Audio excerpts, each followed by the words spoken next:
Well, we're back with another quickie. I've had some little bits and pieces arrive today.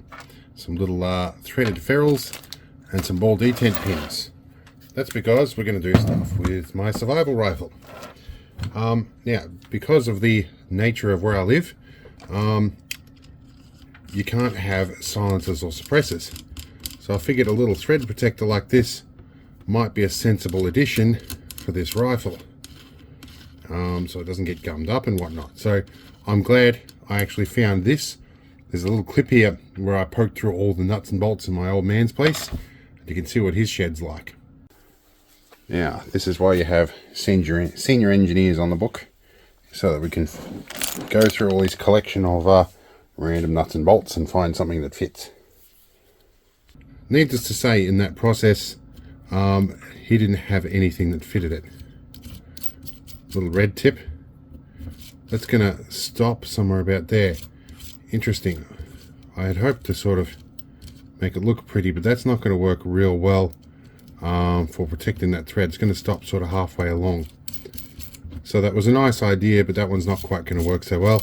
And I did kind of suspect that, which is why I bought extras. So black ones it is, and I'll pull this bit of tape off as well. That was kind of there to help stop that from getting stuck into things. Now, as you can probably tell from this rifle folds up fairly compact. It's designed to fold up. There is a version of this called the Takedown. This is the Chiappa Little Badger. There's a Chiappa Little Badger TDI, the Takedown. And the difference is that this is set up to come apart. One other thing I've done here is to make a little survival stock here with spare batteries, a survival whistle and adjustments and stuff, with a little magnetically closing door there. So what we're going to do is we're going to pull this out and see if either of these work. Now this should come off this side. There's one of those. The other one should drop out, and there's this little spring washer here. Definitely important not to lose that. From here we should be able to remove that, and the whole lot falls apart in our hands. Should have held the heavy bit first. I did previously use, as an experiment, one of these little clips. There's a spring retention clip, and they pop over like that.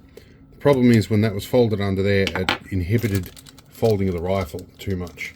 Okay, with a bit of force, it pushes in just nice, and we can lock it and it stays together firmly. Goes around that way. Although miles too long, I'm pretty sure I can shorten the back end of that and drill another hole in it so we can keep it to the right length. That won't be too much of a problem. Now the size I'd requested, after I had tested what size that was, pretty sure was 8mm. So let's get our calipers here, zero it. Now this one should be, oh sorry, 6mm. Yeah, no, that's 7.8, that's 8mm. Okay, so it's 8mm. What diameter is this? Okay, so this one's 7.9mm, and this one is 8.0. This is very close to exactly the right size. So that one, there is a slight deviation, and of course they're cheap, so you kind of expect that. That one's probably the best one. We might make a quick modification to that. Okay, this other one does fit. The ball detent was just a little bit stiff, so if you give it a wriggle, it does actually pull through. We can pull it back out. So both actually fit. So I wasn't, I was a little premature there.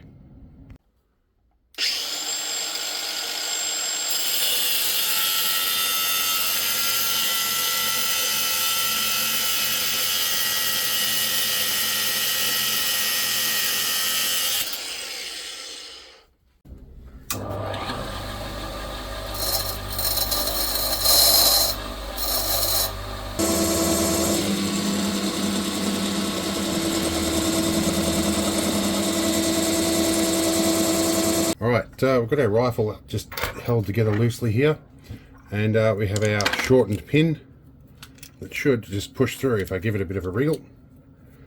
There we go. Pops in. There we go, and that should stay in. Should be able to cycle the rifle. It should tuck away like that and pop out like that. That looks good. With a little ferrule on the end. So that's nice. So if I want to take this down and pack it up nice and neat, I just pull that pin, rifle comes into two sections, packs up considerably neater and smaller than it did previously, that's real good. I will obviously keep the original pin, especially if I ever have to relinquish this, which is a common occurrence in Australia.